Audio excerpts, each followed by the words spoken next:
ಸ್ನೇಹಿತರೆ, ನಾನು ಆಲ್ರೆಡಿ ಫಸ್ಟೇ ಹೇಳಿದ್ದೀನಿ ನಾನು 2 ಥರ ಬಿಸ್ಕಿಟ್ ಮಾಡ್ತಾ ಇದ್ದೀನಂತ. ಇವಾಗ ನೋಡಿ ಸೆಕೆಂಡ್ ಬಿಸ್ಕಿಟ್ ಮಾಡ್ತಾ ಇರುವಂಥದ್ದು. ಇವಾಗ ನೋಡಿ ಸ್ನೇಹಿತರೆ, ನಾವು ಹೊರಗಡೆ ಕೆಮಿಕಲ್ ಬಿಸ್ಕಿಟ್ ತಿನ್ನೋದಕ್ಕಿಂತ ಈ ಥರ ಹೆಲ್ದಿಯಾಗಿರುವಂಥ ಬಿಸ್ಕಿಟ್ ಕೂಡ ತಿನ್ಬೋದು. ಹಾಗಾದರೆ ನಾನು ಇವತ್ತು ಮನೆಯಲ್ಲೇ ಮಾಡಿರೋಂಥ ವಿಧವಾಗಿ ಬಿಸ್ಕಿಟು ನೀವು ಕೂಡ ಖಂಡಿತವಾಗಿ ಟ್ರೈ ಮಾಡ್ಬೋದು. ತುಂಬಾ ಸಿಂಪಲ್ಲಾಗಿ ಸರಳ ವಿಧಾನವಾಗಿ ತೋರಿಸ್ಕೊಟ್ಟಿದ್ದೀನಿ. ಖಂಡಿತವಾಗಿ ನೋಡೋರಿದ್ರೆ ಖಂಡಿತ ವಿಡಿಯೋ ಸ್ಕಿಪ್ ಮಾಡದೆ ನೋಡಿಕೊಂಡು ಹೋಗಿ ಸ್ನೇಹಿತರೆ. ಬನ್ನಿ ತೋರಿಸ್ಕೊಡ್ತೀನಿ. ಇವಾಗ ನೋಡಿ ಹಿಟ್ಟು ಕಲಸೋದಕ್ಕೆ ಒಂದು ಬೌಲ್ ತೊಗೊಂಡಿದ್ದೀನಿ. 1 ಕಪ್ ಅಷ್ಟು ಗೋಧಿ ಹಿಟ್ಟು ತೊಗೊಂಡಿದ್ದೀನಿ.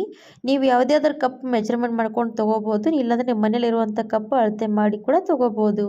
ಇವಾಗ ನೋಡಿ 1 ಬೌಲಷ್ಟುಗೆ ನಾನು ನೋಡಿ 1 ಬಟ್ಲಷ್ಟು ಗೋಧಿ ಹಿಟ್ಟು ತೊಗೊಂಡ್ರೆ ಅದೇ ಬಟ್ಲಲ್ಲಿ ಅರ್ಧ ಬಟ್ಲಷ್ಟು ಕಡಲೆ ಹಿಟ್ಟು ಕೂಡ ತೊಗೋಬೇಕು. ಇವೆರಡೂ ಕೂಡ ಜಲಸಿರುವಂಥ ಹಿಟ್ಟೇ ತೊಗೊಳ್ಳಿ. ಆಮೇಲೆ ಸಕ್ಕರೆ ಕೂಡ ಅರ್ಧ ಬಟ್ಲಷ್ಟು. ನಿಮಗೆ ರುಚಿ ಕಡಿಮೆ ಬೇಕಂದರೆ ಕಡಿಮೆ ಕೂಡ ಹಾಕ್ಬೋದು. ಆಮೇಲೆ ಸ್ವಲ್ಪ ಏಲಕ್ಕಿ ಪೌಡ್ರ್ ಟೇಸ್ಟ್ ಬರಲ್ಲ ಅಂತ ಹಾಕ್ತಾಯಿದ್ದೀನಿ. ಏಲಕ್ಕಿ ಪೌಡ್ರ್ ಹಾಕಿರೋದಾಯಿತು. ಮತ್ತು ಒಂದು ಚಿಟಿಕೆ ಉಪ್ಪು ಹಾಕಬೇಕು. ಬಿಸ್ಕಿಟ್ಗೆ ಒಂದು ಸ್ವಲ್ಪ ನಮ್ಕೀನ್ ಬೇಕಲ್ವ, ಹಾಗಾಗಿ ಒಂದು ಚಿಟಿಕೆ ಅಷ್ಟು ಉಪ್ಪು ಹಾಕಬೇಕು. ಹಾಕಿ ಚೆನ್ನಾಗಿ ನಾವು ಇವಾಗ ಹಿಟ್ಟು ಫಸ್ಟಿಗೆ ಒಂದು ಸರ್ತಿ ಮಿಕ್ಸ್ ಮಾಡ್ಕೊಂಡು ತೊಗೊಳ್ಳಿ. ಇವಾಗ ನೋಡಿ ಪೂರ್ತಿಯಾಗಿ ಮಿಕ್ಸ್ ಮಾಡ್ಕೊಂಡು ತೊಗೊಂಡಿದ್ದೀನಿ. ಇವಾಗ ನಾನು ಬೆಣ್ಣೆ ಹಾಕ್ತಾಯಿದ್ದೀನಿ, ಅಮೂಲ್ ಬಟರ್ ಹಾಕ್ತಾಯಿದ್ದೀನಿ. ಅದು ನೋಡಿ 60 ರೂಪಾಯಿ ಬರುತ್ತಲ್ವ, ಅದಷ್ಟು ಹಾಕ್ಕೊಂಡ್ರೆ ಸಾಕಾಗುತ್ತೆ. ನೀವು ಸ್ವಲ್ಪ ಸ್ವಲ್ಪನೇ ಹಾಕಿ ಫಸ್ಟಿಗೆ ಈ ರೀತಿ ಕಲಿಸ್ಕೋಬೇಕಾಗತ್ತೆ. ಒಮ್ಮೆಗೆ ಹಾಕೋದಕ್ಕೆ ಹೋಗಬೇಡಿ. ನಿಮಗೆ ಪ್ರಮಾಣದಲ್ಲಿ ಬೆಣ್ಣೆ ಪೂರ್ತಿ ಪರ್ಫೆಕ್ಟಾಗಿ ಆಗಿದೆ ಅಂತ ಅಂದ್ಕೊಂಡ್ರೆ ನೀವು ಅಲ್ಲಿಗೆ ಬಿಟ್ಬಿಡ್ಬೋದು. ಇಲ್ಲ ನನಗೆ ಬೆಣ್ಣೆ ಕಡಿಮೆ ಬಿದ್ದಿದೆ ಅಂತ ಅಂದ್ಕೊಂಡ್ರೆ ಇನ್ನೂ ಕೂಡ ಹಾಕ್ಬೋದು. ಹದ ಯಾವ ರೀತಿ ಇರಬೇಕಂತ ತೋರಿಸ್ತೀನಿ ನೋಡಿ, ಲಾಸ್ಟ್ವರೆಗೂ ನೋಡಿ ಗೊತ್ತಾಗುತ್ತೆ ವಿಡಿಯೋ ಕೂಡ. ಇವಾಗ ಫಸ್ಟಿಗೆ ಸ್ವಲ್ಪ ಹಾಕದೆ ಆಮೇಲೆ ಇನ್ನೂ ಉಳಿದಿರೋಂಥ ಬೆಣ್ಣೆ ಎಲ್ಲ ಹಾಕಿ ಈ ಥರವಾಗಿ ಹದ ಬರೋವರೆಗೂ ಕೂಡ ಕಲಿಸ್ಕೊಂಡು ತೊಗೊಂಡಿದ್ದೀನಿ. ಇದಕ್ಕೆ ಒಂದು ಹನಿ ಕೂಡ ನೀರು ಮಾತ್ರ ಆ್ಯಡ್ ಮಾಡೋದಕ್ಕೆ ಹೋಗಬೇಡಿ. ನೀರು ಹಾಲು ಏನೂ ಕೂಡ ಹಾಕಬಾರ್ದು. ಇದು ಓನ್ಲಿ ಬೆಣ್ಣೆಯಲ್ಲೇ ಕಲಿಸ್ಕೋಬೇಕಾಗತ್ತೆ. ನಿಮಗೆ ಬೆಣ್ಣೆ ಸ್ವಲ್ಪ ಕಡಿಮೆ ಜಾಸ್ತಿ ಕೂಡ ಬೇಕಾಗುತ್ತೆ. ಅವಶ್ಯಕತೆ ಬಿದ್ದರೆ ಸ್ವಲ್ಪ ಜಾಸ್ತಿ ಕೂಡ ಇಟ್ಕೋಬೇಕಾಗತ್ತೆ. ಇವಾಗ ನೋಡಿ ಕರೆಕ್ಟಾಗಿ ಹಿಟ್ಟು ಕಲಿಸ್ಕೊಂಡಿದ್ದೀನಿ. ನೋಡಿ ಒಂದು ಕೈಯಲ್ಲಿ ಹಿಡಿದ್ರೆ ಉಂಡೆ ರೆಡಿ ಆಗಬೇಕು ನೋಡಿ, ಈ ಥರವಾಗಿ ಅಲ್ಲಿವರೆಗೂ ಪರ್ಫೆಕ್ಟಾಗಿ ಹಿಟ್ಟು ಕಲಿಸ್ಕೊಲೇಬೇಕು. ಇವಾಗ ಬನ್ನಿ ಹಿಟ್ಟು ಕಲಸಿರೋದಾಯ್ತಲ್ವ, ಬನ್ನಿ ಮತ್ತು ಯಾವ ರೀತಿಯಾಗಿ ಬಿಸ್ಕೆಟ್ಗಳು ಮನೆಯಲ್ಲೇ ಮಾಡ್ಕೋಬೋದು ಅಂತ ನೋಡಿ ನೀವು ಕೂಡ.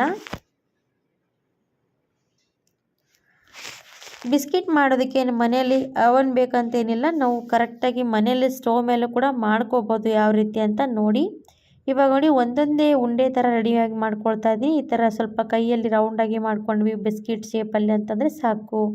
ನೋಡಿ ನಿಮಗೆ ಕಾಣಿಸ್ತಾ ಇರ್ಬೋದು, ರೌಂಡ್ ಮಾಡಿಕೊಂಡು ಈ ರೀತಿ ನಾನು ಬಿಸ್ಕೆಟ್ ಸೈಜಲ್ಲಿ ರೌಂಡ್ ಮಾಡ್ಕೊಂಡು ಮೇಲೆ ಇರ್ತೀವಿ ಪ್ರೆಸ್ ಮಾಡಿದೆ.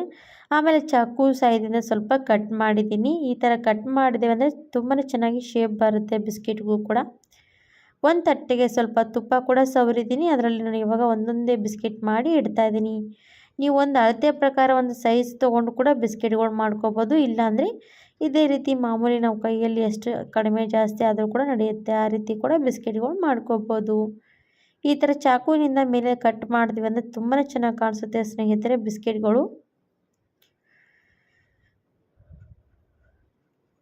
ಇದೇ ರೀತಿಯಾಗಿ ಎಲ್ಲನೂ ಕೂಡ ಬಿಸ್ಕೆಟ್ಗಳು ನಾನು ಇದೇ ಸೇಮ್ ರೀತಿಯಾಗಿ ಮಾಡ್ಕೊಳ್ತೀನಿ.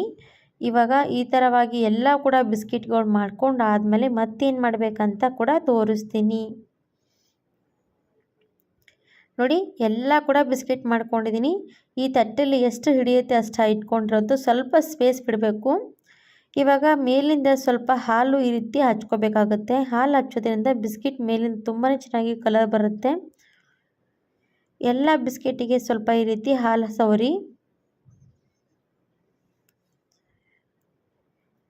ಈ ಥರ ಹಾಲು ಎಲ್ಲ ಕಡೆ ಸವರಿದಾದ್ಮೇಲೆ ನೀವು ಬೇಕಾದ ಇದ್ರ ಮೇಲೆ ಪಿಸ್ತಾ ಕೂಡ ಹಾಕ್ಬೋದು, ಬಾದಾಮಿ ಕೂಡ ಹಾಕ್ಬೋದು. ನಾನು ಇದಕ್ಕೆ ನೋಡಿ ಸ್ವಲ್ಪ ಬಿಸ್ಕೆಟ್ ಮೇಲೆ ಸಕ್ಕರೆ ಹಾಕ್ತಾಯಿದ್ದೀನಿ. ನಿಮಗೆ ಗೊತ್ತಿರುತ್ತೆ ಹೊರಗಡೆ ತಂದಿರುವಂಥ ಬಿಸ್ಕೆಟ್ ಸಕ್ಕರೆ ಇರುವಂಥ ಬಿಸ್ಕೆಟ್ ಕೂಡ ಇದ್ದೇ ಇರುತ್ತೆ. ಅದೇ ರೀತಿಯಾಗಿ ಕೂಡ ಇದು ಟೇಸ್ಟ್ ಬರುತ್ತೆ. ಹಾಗಾಗಿ ಸ್ವಲ್ಪ ಸಕ್ಕರೆ ಈ ಥರ ಮೇಲಿಂದ ಹಾಕಬೇಕು. ಮತ್ತು ಸ್ವಲ್ಪ ಉಳಿದಿರೋಂಥ ಬಿಸ್ಕೆಟ್ ಮೇಲೆ ನನಗಿವಾಗ ಬಾದಾಮಿ ಕಟ್ ಮಾಡಿದೆ, ಬಾದಾಮಿ ಕೂಡ ಹಾಕ್ತಾಯಿದ್ದೀನಿ. ನಿಮಗೆ ಇವೆರಡೂ ಕೂಡ ಹಾಕಬೇಕಂತ ಇಷ್ಟ ಇದ್ದರೆ ಹಾಕ್ಕೊಳ್ಳಿ, ಇಲ್ಲಾಂದರೆ ಸ್ಕಿಪ್ ಮಾಡ್ಬೋದು. ಇವಾಗ ರೆಡಿ ಆಯಿತು. ನಾನು ಈ ಕಡೆ ದಪ್ಪ ಇರುವಂಥ ತಳೆ ಮತ್ತು ಕಡೆ ಬಿಸಿ ಇಟ್ಕೊಂಡಿದ್ದೀನಿ ಒಂದು 10 ನಿಮಿಷ. ಅದರಲ್ಲಿ ಒಂದು ಸ್ಟ್ಯಾಂಡ್ ಇಟ್ಕೋಬೇಕು. ಸ್ಟ್ಯಾಂಡ್ ಮೇಲೆ ಈ ಥರ ನಾವು ಬಿಸಿ ಆದಮೇಲೆ ಈ ತಟ್ಟೆ ಇಟ್ಟು ಒಂದು 20 ನಿಮಿಷದವರೆಗೂ ಕೂಡ ಬಿಡಬೇಕು. 20 ನಿಮಿಷದವರೆಗೂ ಕೂಡ ಸಣ್ಣ ಫ್ಲೇಮಲ್ಲೇ ಇಟ್ಕೋಬೇಕು. 20 ನಿಮಿಷ ಒಂದು 18 ನಿಮಿಷ ಆದಮೇಲೆ ನೀವು ಸ್ವಲ್ಪ ತೆರೆದು ನೋಡಬೇಕು ಆಗಿದೆ ಅಲ್ವಂತ. 15 ನಿಮಿಷದವರೆಗೂ ಕೂಡ ತೆರೆಯೋದಕ್ಕೆ ಹೋಗಬೇಡಿ, ಯಾಕಂದರೆ ಬೇಗನೆ ತೆರಿಬಾರ್ದು. ಹಾಗಾಗಿ 20 ನಿಮಿಷಕ್ಕೆ ಒಂದು 5 ನಿಮಿಷ ಕಡಿಮೆ ಇದೆ ಅಂತ ಅಂದ್ಕೊಂಡಾಗ ನಾವು ಇದು ತೆರೆದು ನೋಡಬೇಕು. ಇನ್ನೂ ಕೂಡ ಆಗಿಲ್ಲ ಅಂತ ನೋಡಿ ಸ್ವಲ್ಪ ಈ ರೀತಿ ಪ್ರೆಸ್ ಮಾಡಿದ್ರೆ ಮೆತ್ತಗಿರುವಂಥದ್ದು. ಇನ್ನೊಂದು 2-3 ನಿಮಿಷ ಇಡ್ತೀನಿ. ಕೆಳಗಡೆ ತುಂಬಾ ಚೆನ್ನಾಗಾಗಿರುವಂಥದ್ದು. ಇನ್ನೊಂದು 2 ನಿಮಿಷ ಬಿಟ್ವಿ ಅಂದರೆ ತುಂಬಾ ಪರ್ಫೆಕ್ಟಾಗಿ ಆಗುತ್ತೆ. ಇವಾಗ ನೋಡಿ ಒಂದು 2-3 ನಿಮಿಷ ಆಯಿತು. 2-3 ನಿಮಿಷ ಆದಮೇಲೆ ನಾನು ಇವಾಗ ಬಿಸ್ಕೆಟ್ ತೆಗಿತಾ ಇದ್ದೀನಿ. ಪರ್ಫೆಕ್ಟ್ ಆಗಿರೋವಂಥ ಬಿಸ್ಕೆಟ್ ರೆಡಿ ಆಯ್ತು ನೋಡಿ ಸ್ನೇಹಿತರೆ. ತುಂಬಾ ಸಖತ್ತಾಗಿರುವಂಥದ್ದು, ಫ್ಲೇವರ್ ಮನೆ ತುಂಬ ಬರ್ತಾ ಇರುವಂಥದ್ದು. ಬೆಣ್ಣೆ ಹಾಕಿರ್ತೀವಲ್ವ, ಈ ಫ್ಲೇವರ್ ತುಂಬಾ ಚೆನ್ನಾಗಿ ಬರ್ತಾ ಇರುವಂಥದ್ದು. ಬಿಸ್ಕೆಟ್ ಕೂಡ ಸೈಜ್ ತುಂಬಾ ಚೆನ್ನಾಗಿ ಬಂದಿರುವಂಥದ್ದು. ನೋಡಿ ಎಷ್ಟು ಸ್ವಲ್ಪ ಉಬ್ಬಿರುವಂಥ ಬಿಸ್ಕೆಟ್ ನೋಡಿ. ವಾವ್, ತುಂಬಾ ಚೆನ್ನಾಗಿರುವಂಥದ್ದು ಕೆಳಗಡೆ ಕೂಡ. ಹಾಗೆ ಬಾಯಲ್ಲಿಟ್ಟರೆ ಕರಗೋಗೋ ರೀತಿಯಾಗಿರುವಂಥ ಬಿಸ್ಕೆಟು. ಖಂಡಿತವಾಗಿ ನೀವು ಕೂಡ ಒಂದು ಸರ್ತಿ ಮಕ್ಕಳಿಗೆ ಮಾಡಿಕೊಟ್ರೆ ಮತ್ತೆ ಮತ್ತೆ ಇದೇ ಬಿಸ್ಕೆಟ್ ಬಿಡ್ತಾರೆ. ಹಾಗೆ ಹೆಲ್ದಿಯಾಗಿ ಕೂಡ ಮಾಡಿರೋವಂಥದ್ದು. ಹೊರಗಡೆ ಕೆಮಿಕಲ್ ಏನೋ ಹಾಕಿ ಮಾಡಿರ್ತಾರೆ ಗೊತ್ತಿಲ್ಲ ಸ್ನೇಹಿತರೆ. ಆ ಬಿಸ್ಕೆಟ್ ಬದಲಾಗಿ ಈ ಥರವಾಗಿರೋವಂಥ ಬಿಸ್ಕೆಟ್ ಮಾಡಿಟ್ರೆ ಮಕ್ಕಳಿಗೆ ಯಾವಾಗ ಬೇಕು ಆವಾಗ ಕೊಡ್ಬೋದು. ನೀವು ಕೂಡ ಸಹಜವಾಗಿ ಮನೇಲಿ ಮಾಡ್ಕೊಂಡಿಟ್ರೆ ನೀವು ಕೂಡ ತಿನ್ಬೋದು. ನೋಡಿ ಎಷ್ಟು ಚೆನ್ನಾಗಿರೋವಂಥದ್ದು. ಈ ಥರವಾಗಿರೋವಂಥ ಬಿಸ್ಕೆಟ್ ನಿಮಗೂ ಕೂಡ ವಿಡಿಯೋ ಇಷ್ಟ ಆದರೆ ಟ್ರೈ ಮಾಡಿ ನಿಮ್ಮ ಫ್ಯಾಮಿಲಿ, ಫ್ರೆಂಡ್ಸ್, ರಿಲೇಷನ್ಗೆ ಯಾರಿಗಾದರೂ ಕೂಡ ಶೇರ್ ಮಾಡ್ಬೋದು. ಅವರು ಕೂಡ ನೋಡಿ ಟ್ರೈ ಮಾಡಲಿ ಅಂತ ಅಂದ್ಕೊಳ್ತೀನಿ. ಹಾಗಿದ್ರೆ ಸ್ನೇಹಿತರೆ, ಬಿಸ್ಕೆಟ್ ರೆಡಿ ಆಯಿತು. ಪ್ಲೇಟ್ನಲ್ಲಿ ಕೂಡ ಸರ್ವ್ ಮಾಡಿದ್ದೀನಿ. ಇವತ್ತಿನ ಬಿಸ್ಕೆಟ್ ರೆಸಿಪಿ ಇಲ್ಲಿಗೆ ಮುಗಿಸ್ತಾ ಇದ್ದೀನಿ ಸ್ನೇಹಿತರೆ. ಮತ್ತೊಂದು ಸರ್ತಿ ಮತ್ತೊಂದು ಹೊಸದಾಗಿ ರೆಸಿಪಿ ಜೊತೆಗೆ ಸಿಗೋಣ. ಅಲ್ಲಿವರೆಗೂ ನಮ್ಮ ವಿಡಿಯೋ ಯಾರಿಗೆಲ್ಲರ ಇಷ್ಟ ಆಗುತ್ತೆ ಅವರೆಲ್ಲ ಕೂಡ ಕಾಯ್ತಾ ಇರಿ ಸ್ನೇಹಿತರೆ. ಹೊಸದಾಗಿ ರೆಸಿಪಿ ಜೊತೆಗೆ ಮತ್ತೊಂದು ಸರ್ತಿ ಸಿಗ್ತೀನಿ ಸ್ನೇಹಿತರೆ. ಧನ್ಯವಾದ ಎಲ್ರಿಗೂ ಕೂಡ. Thank you for watching.